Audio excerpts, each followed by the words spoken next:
Amém. Graça e paz. Tudo bem? Bom, nós temos aí, começamos na semana passada, né? O nosso tema, cultura. Eu nunca vou saber assim tudo, porque o nosso tema aqui, se eu não ler. Mas, enfim, nós vamos.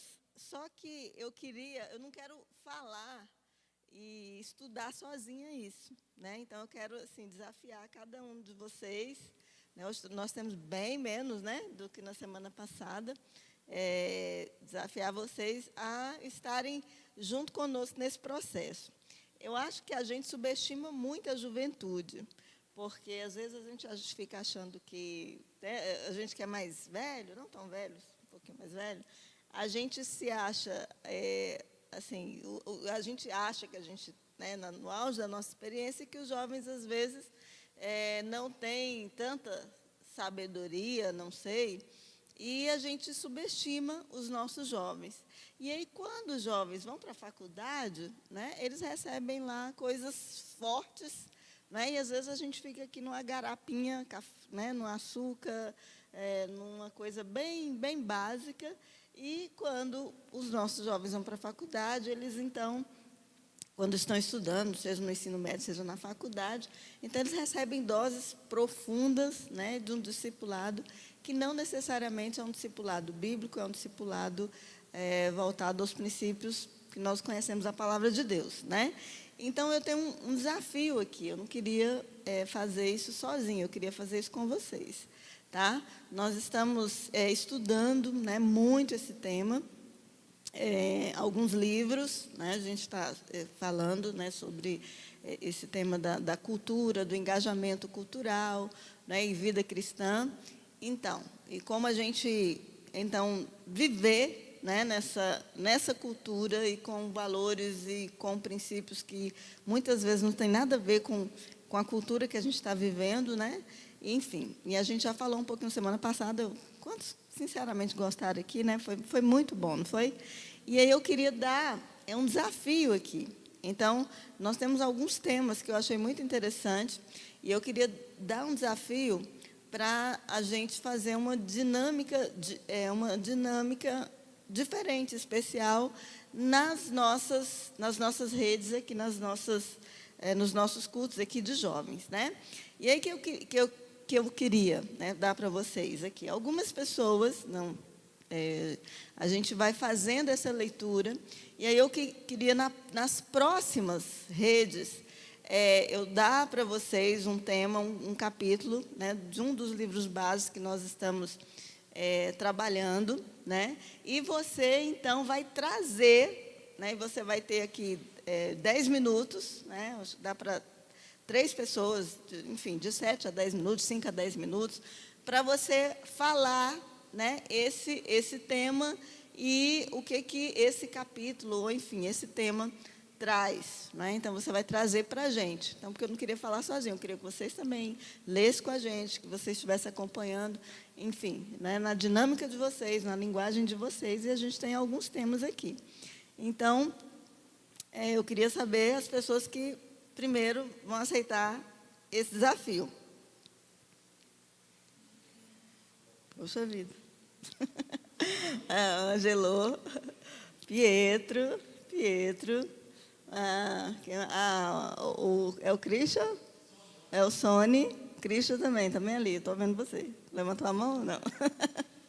Já aceitaram aí o desafio, né? E aí você vai falar, então. E tem algumas pessoas que não se desafiaram, mas eu vou desafiá-las depois pessoalmente, tá bom? Porque alguns temas têm muito a ver, eu acho que com a sua área de atuação, com o seu perfil. O Pietro, já que ele já se prontificou aqui, eu vou dar esse tema aqui para você. Você vai estudar esse tema, isso aqui, tá? E você vai falar sobre isso aí para nós na próxima semana, beleza? Para a próxima semana são 3. Angelô, vem cá. O seu tema vai ser esse aqui. Oh, demais. Olha o tema aí. Bem tranquilo. bem tranquilo. Vamos lá. Quem mais? Cadê o Gabriel? Saiu? Foi embora? Foge não, eu tenho um tema aqui para ele. Fala para ele que ele pode vir aqui que eu tenho um tema para ele. Vamos lá, deixa eu ver aqui. Eu tenho um tema. Quem é que é ser cientista aqui? Ninguém, né? Tem um Gustavo, né? Mas o Gustavo tem uma. Pois eu tenho um tema aqui para ele, maravilhoso. Vou separar aqui para ele. Então, eu vou dar esse aqui para o Gabriel. Esse aqui para o Gabriel. E, esses três aqui, aí ficam na semana que vem. E aí, na outra semana, eu já vou dar, e na outra semana, então, a gente tem mais 3, enfim, e assim a gente vai. Então, a nossa dinâmica vai ser essa. Então, 3 pessoas falam alguma coisa a respeito dos temas, né? E aí a gente, então, faz uma breve ministração, uma breve palestra sobre esse apanhado que a gente está estudando. E no final, a gente deixa um tempinho para as perguntinhas, ok? Então, vai ser essa dinâmica, beleza? Então, hoje, como não tem muitas questões, né? Não tem muitas pessoas aqui para falar, né? Então, vai ser só eu vou só dar uma introdução, né, a tudo isso que a gente está vendo, embora a gente já tenha introduzido alguma coisa com as perguntas na semana passada, tá bom? E aí nós vamos falar hoje sobre o que é uma cosmovisão a partir da história bíblica, tá? Então, a gente vai adquirir uma cosmovisão a partir da história bíblica. Então, o que é isso? Né? O que é isso? E aí eu vou tentar aqui ser bem sucinta, porque eu quero deixar algum tempinho também para a gente fazer algumas perguntas, tá bom? E também, de repente, se der, a gente faz uma dinâmica aí. Mas vamos lá. E aí, o que a gente está falando? Né? Sobre cultura, sobre engajamento cultural, né? Sobre a vida cristã, e que envolve tudo isso, né? Como a gente está, né, nessa cultura, como a gente se envolver na cultura, né? Os limites disso. E, enfim, como cristãos que nós somos, né? E aí, a gente sabe, e vocês são muito inteligentes, eu não vou subestimar, né, nem a inteligência, nem a maturidade de vocês, tá? Eu não vou subestimar. Quem faz faculdade aqui, ou já fez, ou está fazendo, ou já terminou? Cara, não faz mais, não? 2? Pois é. Está com vergonha? Não, gente, peraí. Tchan. Não, né? Ainda não. Tchan. Só quem não está aqui na faculdade, a Nicole. E você também não está, né, Ivana, ainda. Mas está na idade de estar, né? Já terminou o 2º grau, enfim, né? Então, vejam vocês que a maioria de vocês são jovens universitários, né? Então, a gente não pode subestimar. E vocês estão lendo livros científicos, vocês estão estudando, e quem não já formou, já passou por tudo isso. E eu lembro que, quando eu fazia faculdade, era rala. Né? Vocês lembrei do tempo da faculdade. Eu falei, vou usar o mesmo estilo.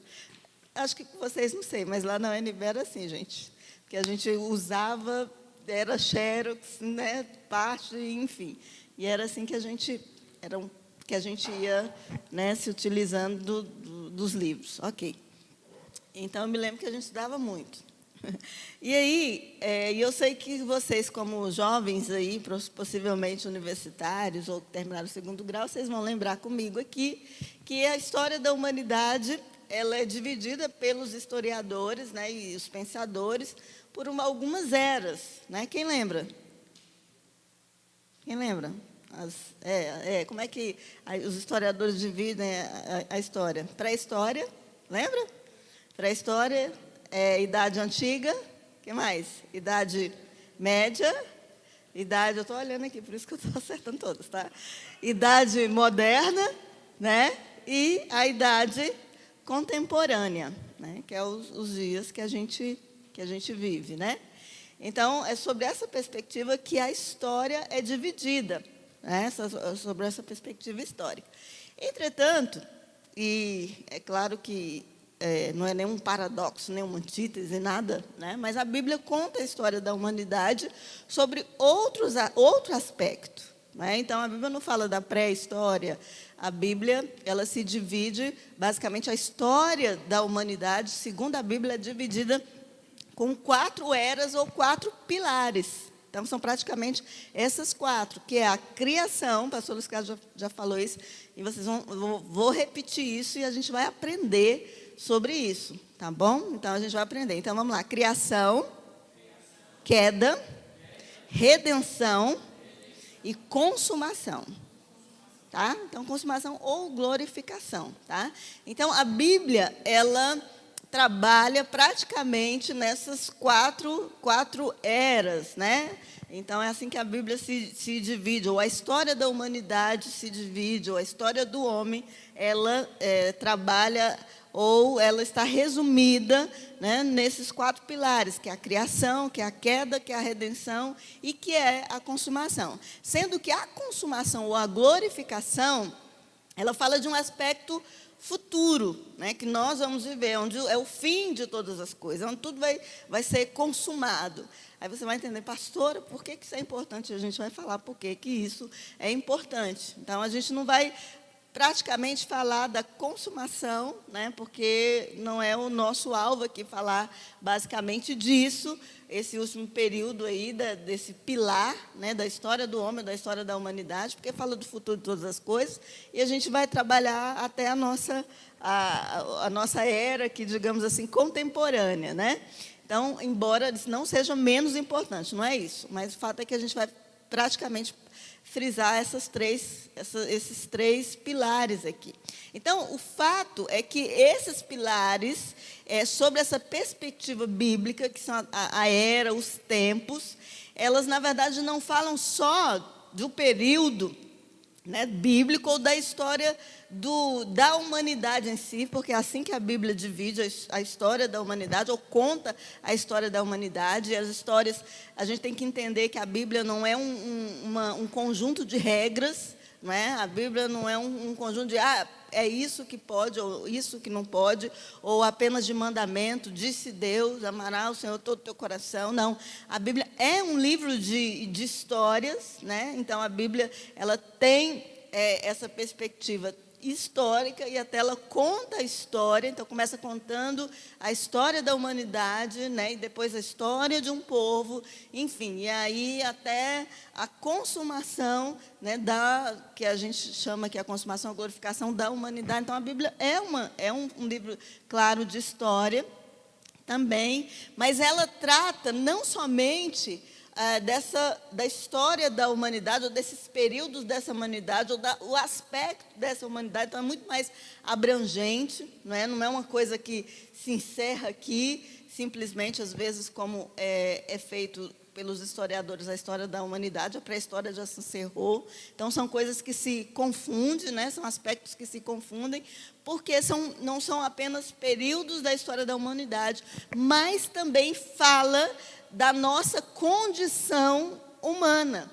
Então, enquanto a gente vive, a gente, então, se relaciona, né, com a questão da criação, com a questão da queda, né, e com a questão da redenção. Então, por isso que é tão importante, porque trata de uma condição histórica, mas trata também de uma condição pessoal, né, e trata também de uma condição social. Então, isso é muito mais abrangente do que simplesmente a história da humanidade. Então, esses pilares, né, que a Bíblia trabalha e que conta a história do homem, elas são bem apropriadas, né, porque, como eu disse, são histórias, mas também envolve muito mais do que isso, porque ela diz a respeito de quem, de fato, nós somos, fala a respeito de nós, quem nós somos, e conta a nossa história, e muito mais do que isso, conta a nossa origem, né, de onde nós viemos.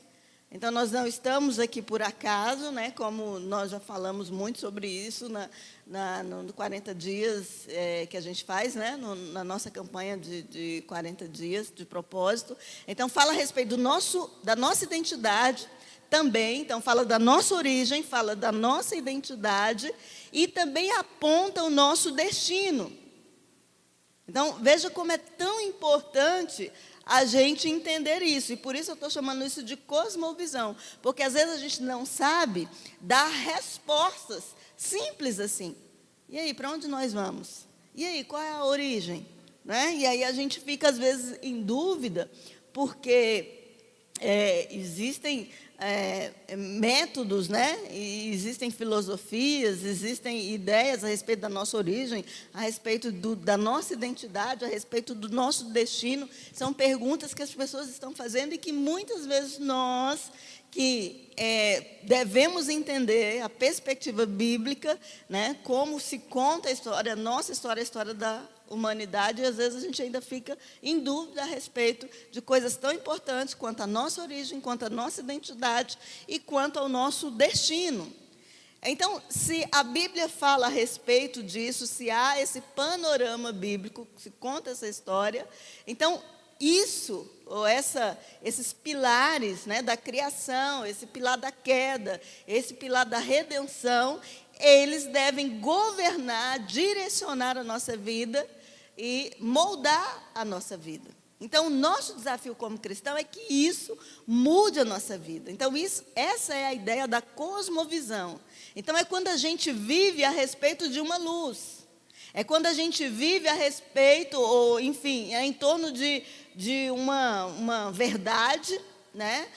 Enfim, aquilo que a gente considera verdade, nós não só consideramos, nós cremos que aquilo é verdade, porque vocês entendem, nós entendemos que todo sistema, seja ele político, seja ele, enfim, todo sistema, ele propõe um código de conduta, não é assim?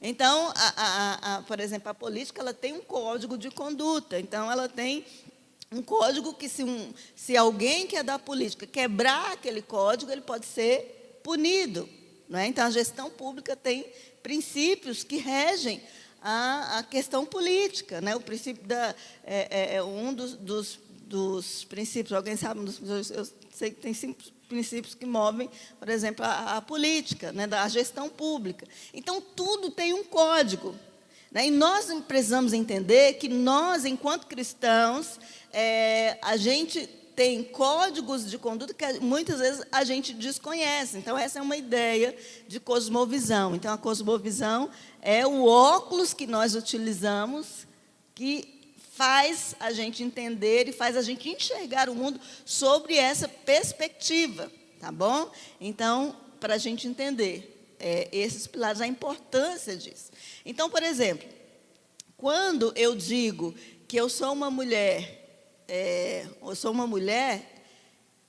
ou você diz que você é um homem, isso está baseado na minha identidade. E essa minha identidade, onde é que foi que eu encontrei essa minha identidade, ou esse código de conduta? Ou quando eu digo que eu sou uma mulher, qual é a cosmovisão que eu estou utilizando para dizer que eu sou uma mulher?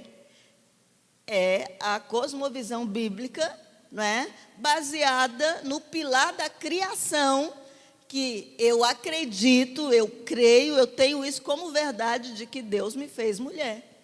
Então, eu estou baseado na doutrina ou no pilar da criação. Então, portanto, aquilo que eu sou, ou seja, aquilo que eu sou como mulher, ou aquilo que eu digo que eu sou mulher, o que eu sou é determinado para mim, na minha visão bíblica, o que eu sou é determinado pelo que Deus disse que eu sou, ou conforme Deus me criou. Então, entenda como isso é tão importante, não pelo que eu sinto que eu sou. Vocês estão entendendo isso? Então, eu estou vendo a vida sob uma perspectiva da criação. Mesmo que eu não me sinta uma mulher, eu entendo que eu sou uma mulher, porque na criação Deus criou homem e mulher. Então, a minha perspectiva de vida, os meus óculos que eu uso para me enxergar e enxergar o mundo, é a partir daquilo que Deus disse, que na criação determinou. Porque na criação, Deus determinou, criou homem e mulher. Então, veja que isso vai moldar tudo em mim. Então, o que eu sou, tudo em mim, vai moldar a forma como eu olho o mundo, como eu encaro o mundo.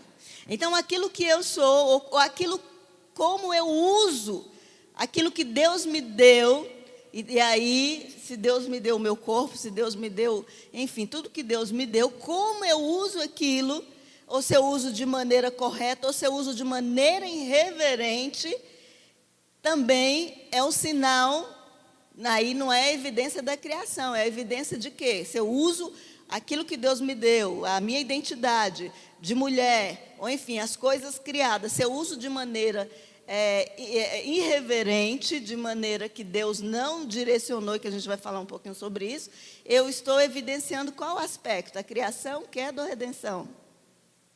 Respondam. Hã? Se eu uso de maneira que Deus não disse que é para usar, eu sou uma mulher, ou enfim, qualquer coisa que eu faço de maneira que eu vou contra a palavra, contra esse princípio da criação, né? Agora eu sou uma mulher, eu digo eu não sou uma mulher, ou eu não vou fazer o que uma mulher faz, ou eu não vou cumprir, enfim, né, com a direção de Deus para o que deve ser uma mulher. Qual é o aspecto que eu estou evidenciando? O aspecto da criação, o aspecto da queda ou o aspecto da redenção? Da queda. Parabéns, gente, inteligente demais. Então, veja que é um sinal evidente que alguma coisa, né, está errada, ou que há um sinal de queda. Então, é o mal, né, que eu vejo no mundo, o mal que eu vejo no mundo, ele revela um mundo caído. Então, veja que o mundo também, todas as situações, elas revelam aspectos da criação, mas revelam também aspectos da queda. Vocês estão entendendo? Então, por que existe tanto mal no mundo? Por que as pessoas passam fome? Por que há tantas guerras? Por que há tantas injustiças? Deus é o culpado de tudo isso. Será que Deus é o culpado de tudo isso?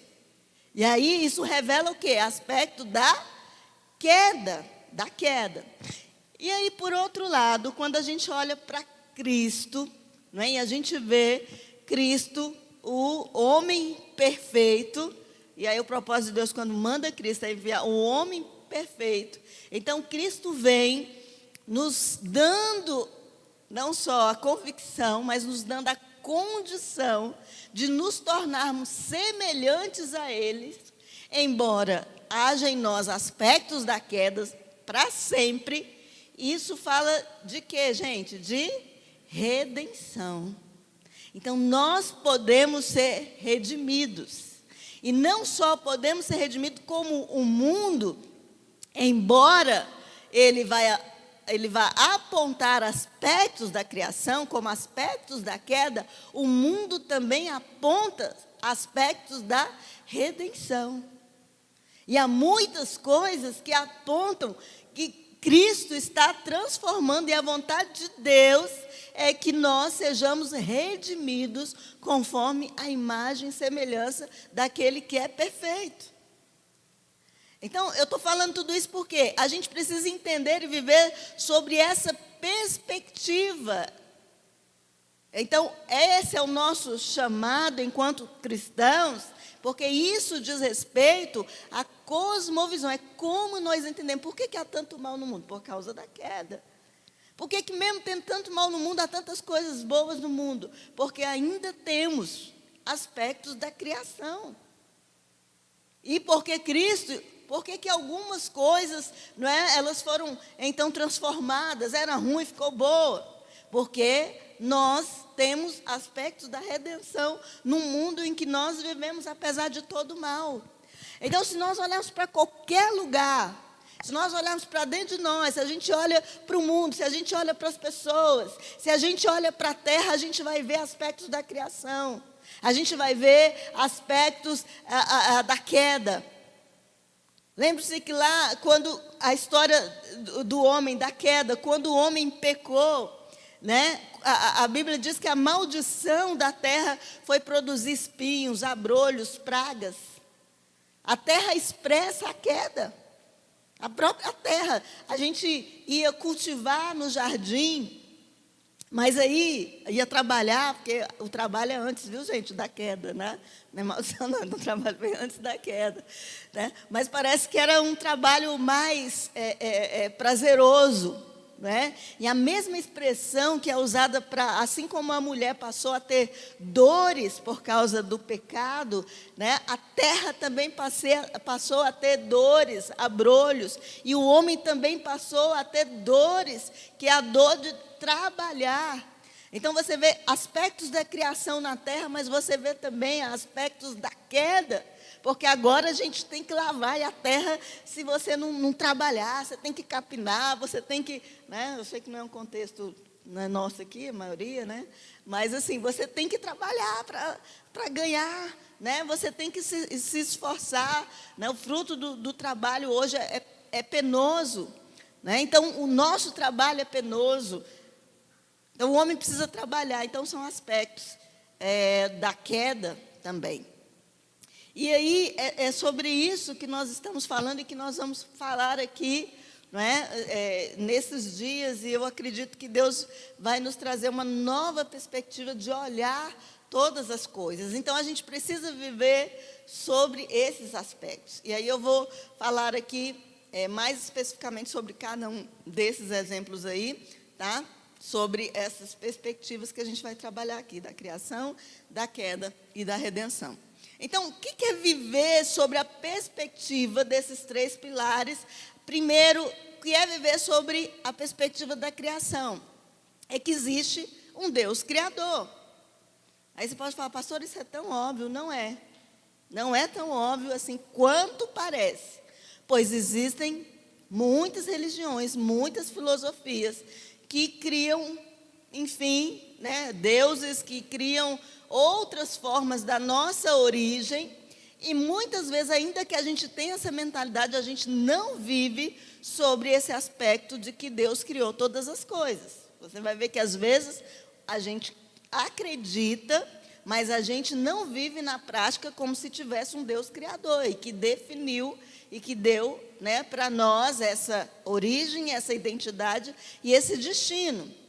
Então, nós não somos resultados, isso quer dizer, isso implica em quê? Quando eu digo que Deus é criador. Nós não somos resultados de uma evolução. Nós não somos resultado de uma evolução. Isso faz toda a diferença. E aí a gente não vai ficar brigando, né? E aí a gente vai para a escola e a gente aprende que nós somos processo da evolução, né? O darwinismo diz isso. E a gente pensa assim, não, isso é só um estudo. Mas isso tem muitas implicações na nossa vida e na nossa cosmovisão. Então, se a gente é fruto de uma evolução, o que vai acontecer? Um dia nós vamos crescer, evoluir, e vamos nos tornar as pessoas justas. Então, muitas das nossas teorias políticas, se você for observar, vive sobre essa perspectiva de que nós vamos, um dia a raça humana vai ser tão evoluída, não é? Então, que ela vai conseguir a paz por si só. A justiça social será feita, porque nós, seres humanos, vamos evoluir.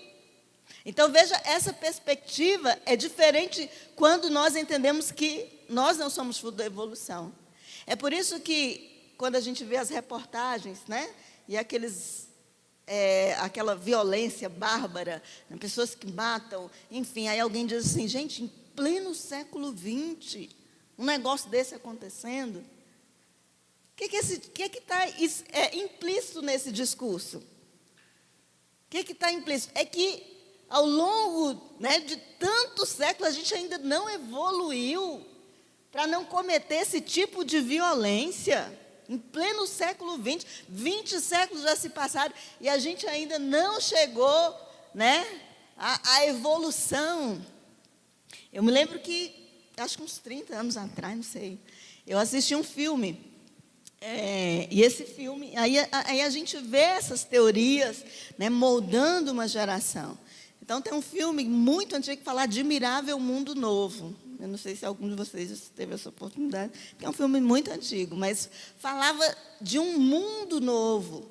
E você vê que alguns filmes futuristas, eles falam disso, né?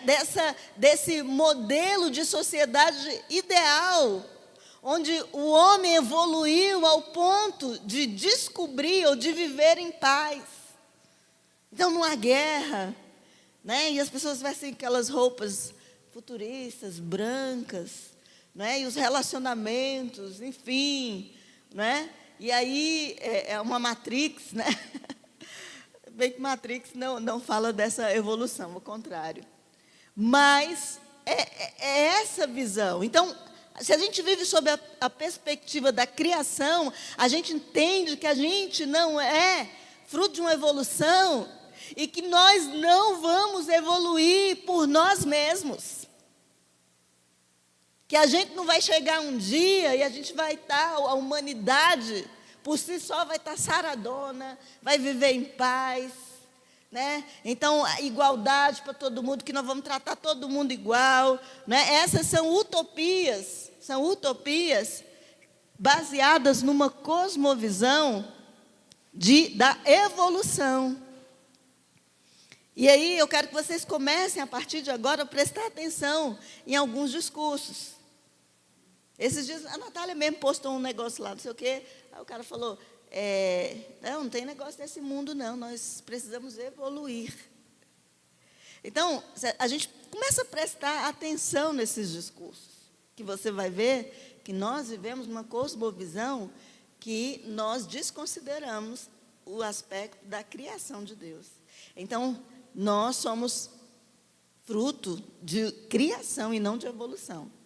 E aí, se a gente foi criado intencionalmente por um ser inteligente que estabelece leis, que rege essa criação, então, ele não só criou, mas ele, então, vai dar duas... Vamos colocar aqui, são dois conceitos da teologia que falam muito a respeito disso. Por exemplo, Deus nos criou com uma estrutura. Então, esse ser inteligente, ele não criou assim, pô, simplesmente, deixou ele lá, né, soprou. Então, nós somos fruto de uma estrutura. O que é estrutura? Então, é um conceito até mesmo de teologia, olha que interessante. Então, estruturas são aquelas coisas que a gente não consegue mexer. A ciência pode arrancar um pênis de um homem e colocar uma vagina, mas ele não consegue mudar o DNA. Ele não consegue mudar internamente, fazer aquele homem gerar um filho, colocar um útero no homem.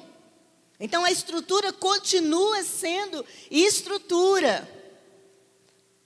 Então, se Deus cria, Ele cria o homem, Ele cria não só o homem, tudo tem uma estrutura. Então, tudo tem uma estrutura, a criação de Deus. Por exemplo, a procriação só acontece a partir de um óvulo fecundado pelo espermatozoide. Alguém já ouviu dizer outra forma de criar vida aí? Eu ainda não, pode até ser, hoje já se faz fora do útero, né? Então, o óvulo fecunda, enfim, né, já faz in vitro. Mas essa é uma estrutura criada por Deus, que o ser humano só será gerado, criado a partir da fecundação do óvulo com o espermatozoide. Então, essa é uma estrutura criada por Deus. Então, quando Deus cria, então, entender um aspecto da criação é que Deus estabeleceu uma estrutura para todas as coisas criadas. E se esse Deus inteligente criou, deu as coisas conforme a estrutura, Ele também tem uma direção. Uma direção. Então, isso é fundamental. Então, se Deus criou esse copo, Ele tem uma finalidade, uma direção para esse copo. Vocês estão entendendo? Então, esse também é um conceito de teologia. Então, Deus cria e diz, olha, é assim que deve usar. É assim que deve ser. Então, Deus fez a estrutura e Deus deu a direção de como deveria ser usado. A estrutura não tem como mudar, mas a direção, ela pode ser alterada, ela pode ser deturpada, ela pode ser violada. Pode, porque Deus, a estrutura não muda, mas a direção muda. Então, quando nós falamos e entendemos cosmovisão, a partir dessa, de que nós somos seres criados e não evoluídos, a gente entende que a gente tem uma estrutura e que a gente tem uma direção. E todas as vezes que a gente quebra essa direção, nós estamos violando a natureza. Esse copo foi feito para beber água, para colocar água. Se eu coloco em cima desse copo aqui, aquela caixa de som, o que vai acontecer com esse copo aqui? Ele vai estourar, ele vai quebrar, porque não foi para isso que ele foi criado. Eu estou violando a direção, eu estou mudando a direção, eu estou desvirtuando. E é isso que muitas vezes acontece conosco. Então, Deus nos criou de uma estrutura. E o que acontece? Se a gente não entender que nós somos criados por Deus, muitas vezes a gente vai violar essa direção e a gente acaba, não muda a estrutura, que ele vai amassar, ele vai continuar tendo a mesma estrutura que ele tem, ele vai continuar sendo plástico, mas ele vai ser violado e ele vai sofrer com isso. Então é isso que acontece. Então existe um Deus criador. Então, se existe esse Deus criador, se a gente vive sob essa perspectiva, existe uma ordem de Deus, ou seja, uma direção de Deus.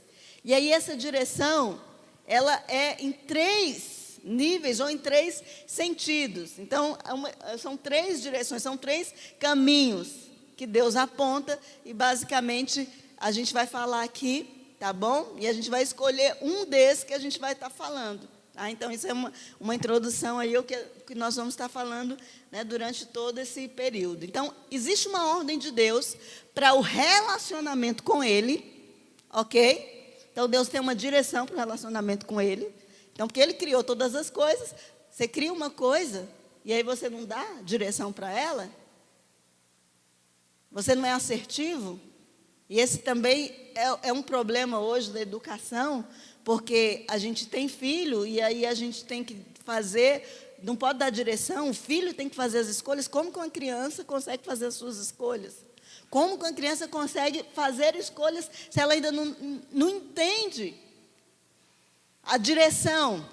Então, nós precisamos dirigir, a ser assertivos com as crianças, dirigir. E é isso que Deus faz. Então, Deus tem uma ordem para nós nos relacionarmos com Ele. E aí a gente chama isso de mandato espiritual. Então tem uma forma, tem uma direção de como nós vamos nos relacionar com Deus. E a gente vai chamar isso de mandato espiritual. Aí Deus também tem uma ordem para como nós vamos nos relacionar com o outro, com as outras pessoas. Vocês acham que Deus tem uma direção? Sim ou não? Tem, né? Então, porque se nós cremos que Deus criou todas as coisas, então Ele criou com uma estrutura, Ele criou com uma direção. Então, Deus tem direção para como você vai se relacionar com Ele, Deus tem direção para como você vai relacionar com os outros, seja no casamento, seja na amizade, seja na família. Deus tem direção específica para isso, e é o que a gente chama de mandato social, né? E aí, eu acho que dispensaria muitas guerras que nós vivemos, onde as minorias querem ter os seus direitos, porque a Bíblia, só na criação, Deus já resolveu isso. Então, nós temos condição, sim, porque já há um mandato social, e não é com a minoria, é com o outro, qualquer outro, Deus tem um mandato. Então, existe também uma ordem também de Deus. Não falei da primeira, que é mandato espiritual. Segundo, mandato social, que é o nosso relacionamento com Ele. E essa outra terceira, que é uma coisa que a gente não ouve muito. E é o que a gente vai estar praticamente falando aqui durante esse período. Que existe também uma ordem para a gente se relacionar com o restante da criação. Então, é com Deus, é com o outro. E como é que a gente vai se relacionar com as coisas criadas? Como é que a gente se relaciona, por exemplo, com a natureza? Como é que a gente se relaciona com as coisas, os objetos criados? Como é que eu me relaciono com esse púlpito? Como é que eu me relaciono com as demais coisas? Então, por que a gente tem tanto problema em estragar a nossa natureza? Você já viu a igreja pregando sobre preservar a natureza? Quem já viu, que assistiu alguma ministração na vida, sinceramente? Ninguém, né? Eu também. Nunca ouvi. Mas existe um mandato. O que foi que Deus disse lá em Gênesis? Para o homem com relação à terra. Dominar, sujeitar, cuidar, cultivar. Então, existe um mandato cultural. Por que nós estamos destruindo a terra? Porque a gente não observa, a gente joga lixo na rua, você não está nem lembrando que você tem um mandato cultural. Tem uma forma de você se relacionar. É por isso que, quando nós entendemos o aspecto redentivo nosso, quando nós somos redimidos por Deus, isso também tem que mudar. Um crente, ele deveria ser o primeiro a não jogar lixo na rua. Sabia disso? Um crente deveria ser o primeiro a não jogar lixo no lixão, nos lixões aqui, ó. O crente deveria ser o primeiro a colaborar com a preservação da natureza. Aí você fala, pastor, então os ativistas eles estão cumprindo o mandato cultural? Não necessariamente. É porque eles vão de um extremo, porque a gente também tem que se utilizar da natureza, é claro que de forma preventiva, né? Então, a gente sabe. Então, Deus também tem um mandato, uma direção para nós nos relacionarmos com as coisas criadas. E vocês lembram que na semana passada a gente falou um pouco sobre isso, talvez a gente vai falar mais sobre isso, que Deus cria as coisas e nós criamos as coisas a partir daquilo que foi criado. Vocês lembram? E a gente chama isso de... Deixa eu ver se vocês estão lembrando de... Quando o homem faz, é o quê? Deus faz a criação. Cultura. Né? Deus cria o minério de ferro e a gente, então, faz o aço. Não é? Então, isso é a cultura. Lembra da cultura? Deus cria o tomate, a gente faz a massa de tomate. Não é? Então, Deus quer que a gente se relacione com as coisas criadas e que a gente faça cultura. Então, esse é um mandato também, por isso que a gente fala, sujeitar a terra, manipular, não no sentido negativo, tá, gente? Manipular é no sentido de confeccionar a partir de alguma coisa, né? A gente, então, há uma direção de como nós vamos usar tudo o que foi criado e como nós vamos manusear, e como nós vamos cultivar, e como nós vamos fazer cultura a partir daquilo que foi criado. Então, o que nós precisamos entender? Ficar claro, existe uma ordem de Deus, existe uma ordem, um mandato, e a gente vai chamar essa ordem de mandato. Então, nós não somos ordenados a só relacionamento com Deus. Eu estou aqui, eu estou orando, eu estou jejuando, eu estou na igreja, e ok, que o mundo se exploda. Não, Deus tem um mandato também relacional. Os movimentos de isolamento, né, dos monastérios, que aconteceu, principalmente na Idade Média, enfim, né, e até mesmo alguns séculos depois, eles foram extremamente necessários. Eles foram extremamente necessários, principalmente para a preservação de cultura, né, de cultura, de livros, da Bíblia, enfim. Mas esses movimentos, né, Deus usou isso.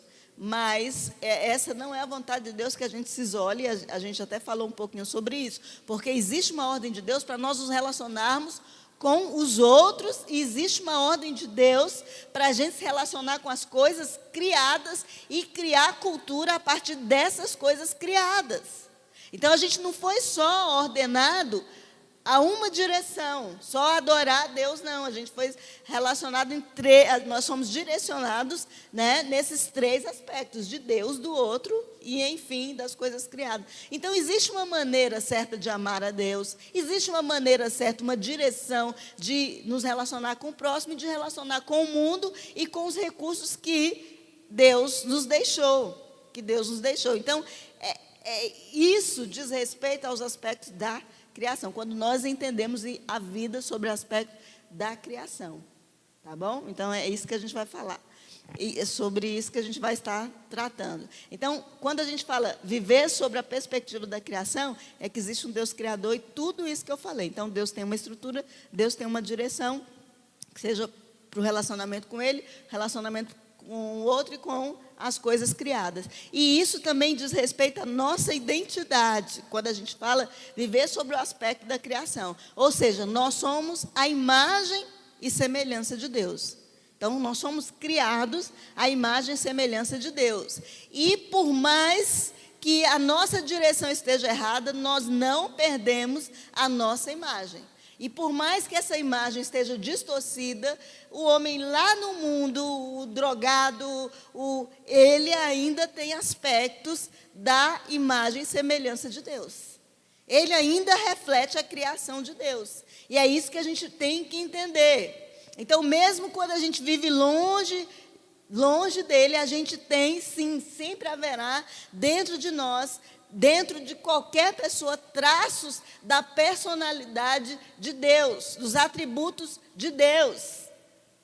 E o nosso papel, que seja como igreja, ou como crente, ou enfim, a nossa busca é redimir, através de Jesus, essa imagem e semelhança de Deus em nós, e fazer dessa terra, ou começando, é claro, né, de nós, e a partir de nós, nas nossas comunidades, na nossa casa, é redimir essa vontade de Deus, ou essa direção de Deus.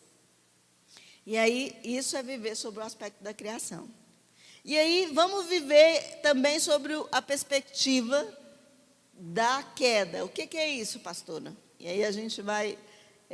talvez falar só sobre isso, porque não vai dar para a gente falar sobre o aspecto da redenção. Mas o que é viver sob a perspectiva da queda agora? Então, eu falei da criação, é a gente entender que nós somos criados, enfim, tudo isso que eu falei, né, esses aspectos da criação. Então, a gente vive sob essa perspectiva, enxergar o mundo sobre a perspectiva da criação. E o que é viver sobre a perspectiva de que existe a queda? Viver sobre a perspectiva da queda, né, é entender que o homem pecou, desobedeceu a Deus e que todas as coisas foram contaminadas com a queda e elas, infelizmente, continuam contaminadas. Então, sempre haverá aspectos da criação em nós, mas sempre haverá aspectos da queda em nós. Assim como eu disse que mesmo a pessoa, por pior que seja no mundo, há nela aspectos da criação. Eu quero dizer que, ainda que seja a melhor pessoa no mundo, há aspectos nela, na queda, visíveis ou não visíveis. Então, por melhor que a gente esteja, por melhor que seja a nossa situação, a nossa bondade, o nosso compromisso com Deus, vai haver em nós aspectos da queda. Assim como a terra expressa a criação, como eu disse, a terra também expressa a queda. Eu falei aqui dos espinhos, eu falei aqui das pragas. Assim como eu falei também da miséria, da violência, do mal no mundo, são aspectos da queda.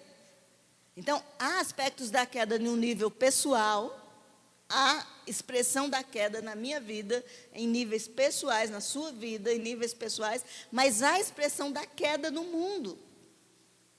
E aí, a gente olha para o mundo e a gente vê os aspectos da queda. E aí você pode dizer, isso tudo é por causa do... E aí alguns, aí vêm, né, os filósofos, os cientistas, os antropólogos, dizer, por que existe tanto mal do mundo? E aí essa é a grande questão e que a gente tem que ver a perspectiva. Porque, por exemplo, existe uma corrente filosófica começada, não sei se começada, mas popularizada, por exemplo, pelo Rousseau, que diz que o homem é bom, por natureza, mas que o ambiente, então, que o homem que foi criado é que tornou um homem mau. Então, há essa corrente filosófica e existem outras.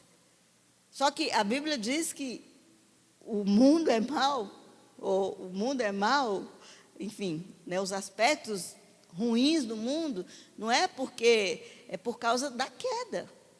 A queda do homem trouxe todos esses aspectos ruins, trouxe a miséria, trouxe, enfim, a tristeza. Então, a queda, o pecado, aí a queda, a gente vai chamar de queda, ela trouxe um problema cósmico para a humanidade. Porque tudo foi afetado.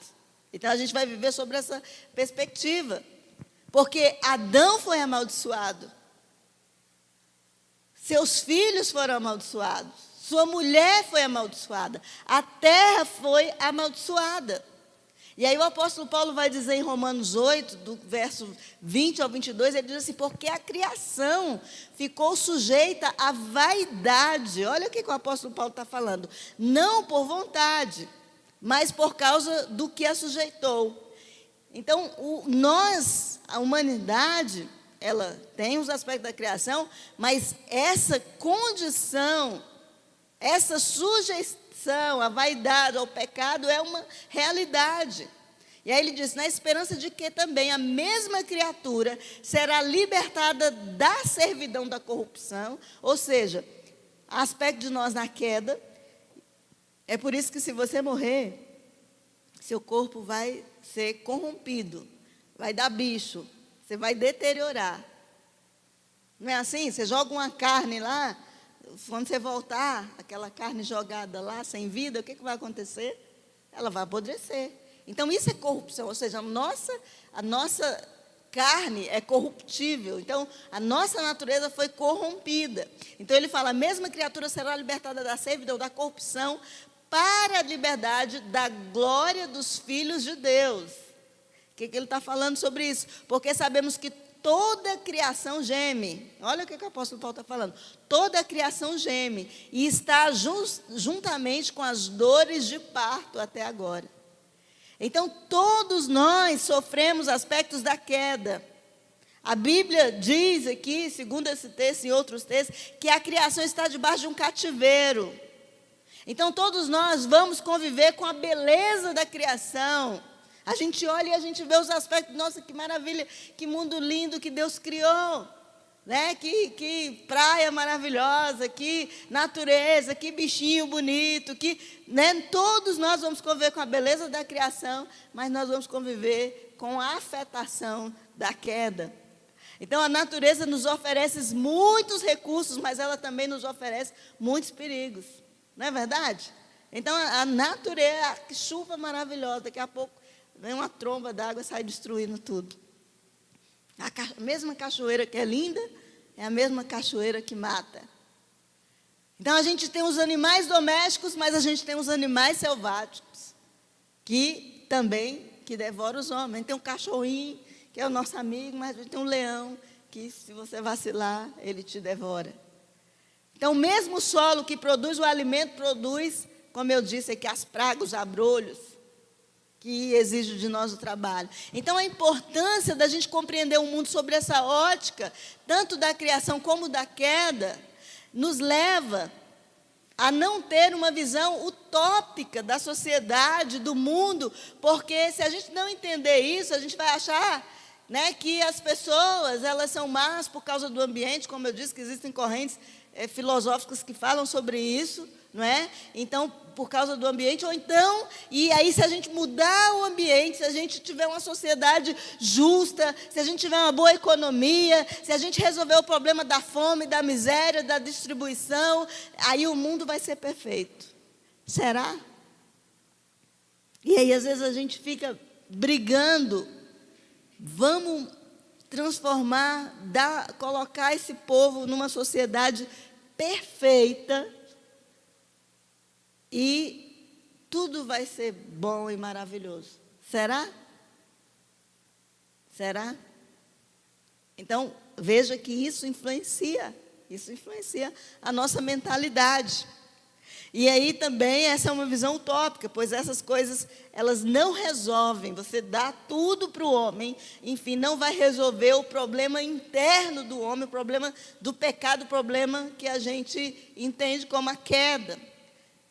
Então, por isso que é tão importante a gente viver sobre essas perspectivas. Então, a gente tem esse mandato, sim, espiritual, a gente tem um mandato social, mas a gente tem um mandato cultural e que a gente tem que entender o nosso relacionamento com este mundo aqui sobre essa visão.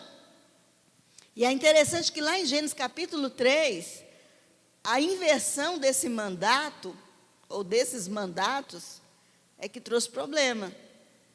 Porque o mandato espiritual é que a gente tem que amar a Deus, certo? O mandato social é que a gente tem que amar o próximo. E o mandato cultural é que a gente tem que cultivar e dominar a terra. Mas vocês lembram o que aconteceu? Ou dominar a terra, ou as coisas criadas, nos relacionar com as coisas criadas de maneira sábia. Mas a gente vê a inversão desses valores. Por quê? Porque Deus tinha uma palavra, a serpente, que representa a coisa criada, ela diz uma coisa, a mulher ouve a coisa criada como se fosse Deus. E aí ela fala para o marido, e o marido, então, no seu mandato social, na sua relação com a esposa, ele ouve a esposa antes de ouvir Deus. E aí a tragédia aconteceu. Então é uma inversão de valores, ele deveria ouvir Deus. Ele deveria primeiro ouvir Deus, mas primeiro a mulher ouve a serpente, ou seja, a coisa criada. O homem ouve a mulher, que é a interação social, e aí, então, só depois, não é que ele se dá conta da besteira que fez. Então, todos nós temos isso, não é? Então, a gente precisa entender. Então, a gente precisa entender que não ouvir as instruções ou a direção de Deus é não estar debaixo dessa direção proposta lá no Éden, lá na criação. Não é? Então, nós temos esse mandato. E aí, para a gente terminar aqui, então, a gente tem que entender o seguinte, que existem esses pilares importantíssimos, a gente só vai falar desses dois da queda, depois a gente fale, talvez, da redenção, né? Como que a gente pode nos redimir o mundo, o que é isso, né? Quais as implicações disso. Então, a gente precisa entender o seguinte, nós, por causa da queda, a gente trabalha com duas naturezas, pastor Oscar já tem falado isso, a gente já pregou sobre isso, eu já preguei. Então, existe um paradoxo entre aqui, duas naturezas e dualismo, que são coisas diferentes. Então, existem esses dois pilares importantíssimos para a gente entender que Deus habita, né, na criação, mas também o pecado habita no homem. Então, nós vivemos num mundo contaminado e nós fomos contaminados. Então, as coisas criadas por Deus, elas hoje, por causa do pecado, elas não são eminentemente boas e nem eminentemente ruins. E aí, quando eu coloquei aqui a distinção entre duas naturezas e dualismo, é porque dualismo é isso, né? Não, isso aqui é totalmente ruim. Isso aqui é totalmente bom. Então, a gente entender a vida sobre esse aspecto, a gente vai entender que mesmo nas coisas boas, ainda há coisas ruins misturadas ali. Então, está misturada. Então, a gente precisa entender que a gente convive com essas duas naturezas. Então, as coisas criadas, muitas vezes, elas não são, isso aqui é ruim. Não necessariamente. Isso aqui é bom, bom, bom. Não necessariamente. Porque há aspectos da queda em todas as coisas. Então, isso também é diferente, gente, da gente dizer, toda vez eu esqueço o nome daquela imagem da nova era, né? Que existe assim, aquela bolinha, que o preto que tem a bolinha branca, né? Que existe que todo mal existe um pouquinho de bem e todo bem existe um pouquinho de mal. Não, no mal não existe nada de bom no mal. Vocês percebem a diferença? Eu estou dizendo que na nossa natureza, nós trabalhamos com essas duas naturezas, não é que é misturado, nós temos, não é, a natureza, duas naturezas, a gente trabalha com a criação, aspectos da criação e aspectos da queda, e o mundo também é assim. Aí você pega o mal, lá no mal tem um pouquinho de bem, não é isso que eu estou falando. Eu estou dizendo que mesmo uma pessoa que esteja distante de Deus, existe nela aspectos do Deus Criador e da criação, porque foi Deus quem a fez, tá bom? Então, é isso que nós devemos entender. Então, as coisas criadas, elas não são eminentemente boas. Ah, Deus criou esse copo, que esse copo é bom, tudo é bom. Não, depois da queda, as coisas, infelizmente, nós vemos aspectos da queda. Então, é importante a gente entender essa realidade, porque senão a gente acaba dividindo as coisas de maneira muito simplista, né? Então, é muito fácil. Ah, isso aqui é ruim, isso aqui é bom, em termos de atividade e postura. Fazer isso é bom, fazer isso é ruim. Ah, isso aqui não pode e isso aqui pode. E esse é o nosso grande desafio como cristãos. Por exemplo, nós temos a corte aqui, as perguntas que as pessoas me fazem é: pode isso? Fazer isso? Isso pode? Isso não pode? É a pergunta das pessoas. Muitas vezes é essa a resposta que as pessoas querem, né? Que a gente seja simplista e dividir as coisas em termos de isso pode e isso não pode. Mas não é isso que a gente quer ensinar. A gente quer que cada um de vocês tenha condição de entender. Isso pode, isso não é. Fazer essa avaliação.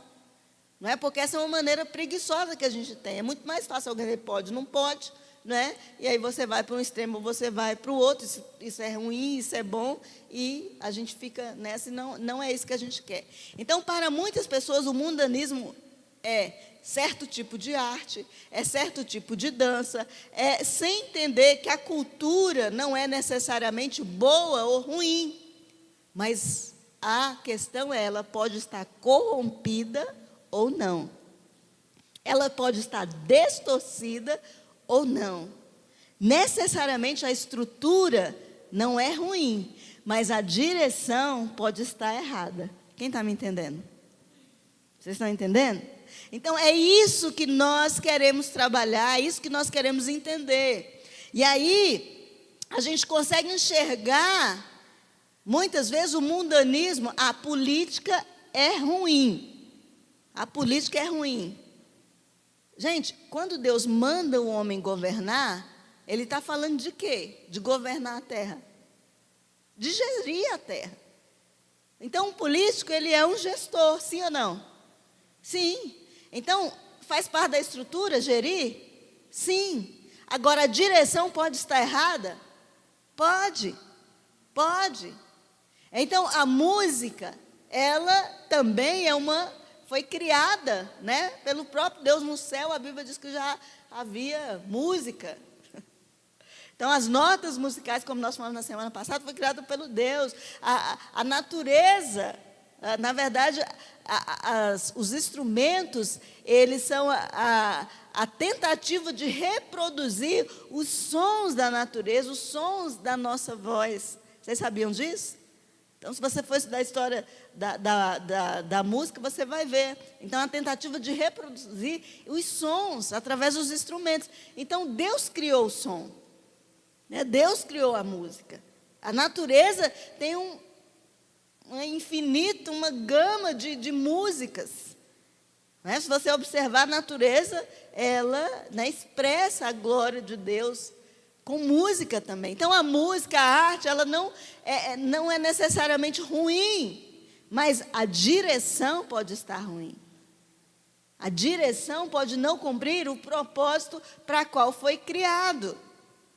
Então, é isso que a gente quer tratar e que a gente quer trabalhar aqui. Algumas profissões que o pecado entremeou de tal forma que a gente não consegue nem... Fica difícil a gente entender, né, que aquela profissão não é eminentemente mal, ou enfim, não é eminentemente boa, não é? Então, entenda uma coisa, a gente vai precisar entender que o mundanismo, ele não é uma atividade que você faz. Não é algo que você faz, é um vírus que a gente carrega, às vezes mesmo aqui no púlpito e dentro da igreja.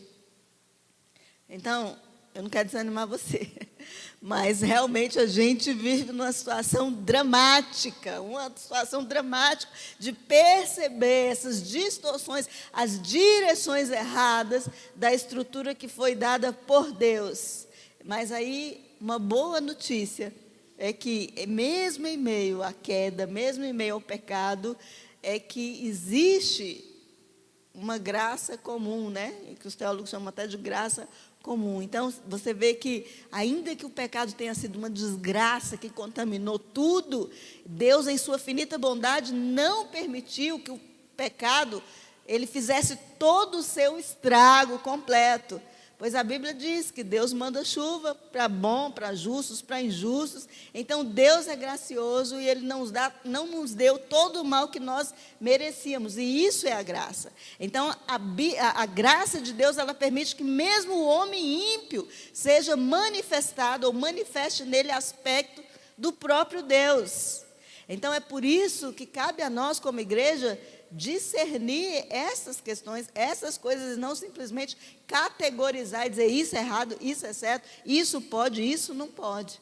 E aí, Deus nos deu essa habilidade, tem nos permitido avaliar por meio, não do que os historiadores dizem, mas por meio da história bíblica, ou dos princípios bíblicos, que nós vamos discernir o que é belo, do que é feio, do que é verdade, do que é mentiroso, né, do que é bom e do que é mal, e não simplesmente descartando tudo, ou também abraçando tudo.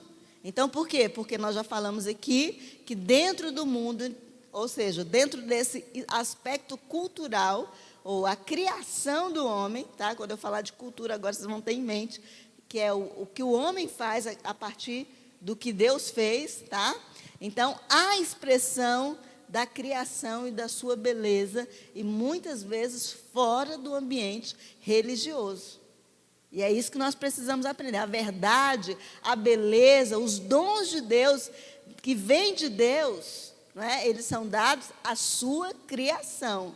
E aí cabe a nós conhecer ou ter essa cosmovisão bíblica para a gente poder discernir e não simplesmente jogar as coisas fora ou abraçar todas as coisas e a gente poder dizer, isso é bom, isso é mal, isso é uma fake news, isso é uma verdade, isso é belo, isso é feio.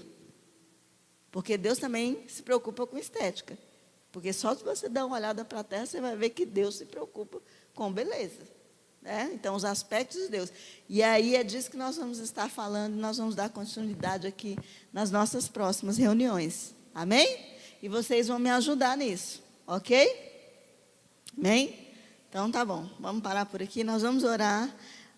Mas antes, tem alguma pergunta? Alguém quer fazer alguma pergunta? Falei tanto, né? Que... Tem alguma pergunta, gente? Não? Tem certeza? Então, tá bom. Se vocês tiverem alguma pergunta para fazer, a gente pode responder pelo menos uma pergunta. Mas, beleza.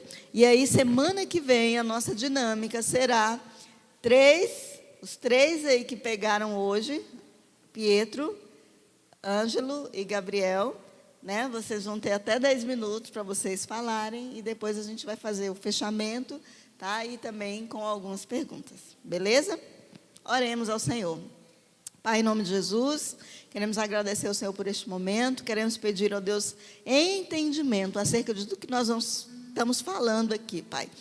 Queremos entender a cultura, queremos entender a estrutura que o Senhor nos deu, queremos entender a direção, queremos entender, ó Deus, esses 3 pilares tão importantes da história bíblica, dos valores bíblicos, ó Deus, para entender, ó Pai, o que o Senhor quer falar conosco, que é a direção para as nossas vidas. Nós queremos ser agentes, ó Deus, do Teu reino, mas para isso nós precisamos ter a Tua mente, Pai, precisamos entender os Teus valores e os Teus princípios. Obrigado por essa oportunidade, Deus, e cada jovem aqui possa compreender isso.